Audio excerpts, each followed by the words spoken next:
ауыл тұрғындары үшін, мұғалімдер үшін, оқушылар үшін, біз үшін өте үлкен қуанышты жағдай. Себебі бұл мектепте сапалы оқу процесін жүргізу үшін барлық жағдай жасалған.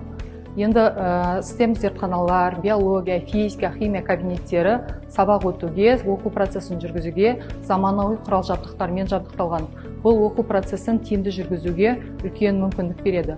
Оқушылардың шығармашылық және спорттық әлеуетін дамыту үшін мектебімізде хореография залы, заманауи спорт залы және музыка кабинеттері ұлттық және дәстүрлі аспаптармен қамтамасыз етілген.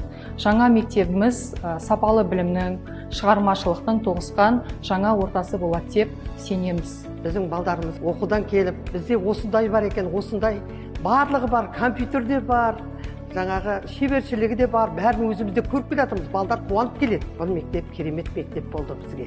Біз осы арманымызға жеттік. Президентіміз Қасым-Жомарт Тоқаевқа рахметіміз мол. Осы жерде ұлағатты ұстаздардың білімін алып жатыр. Керемет.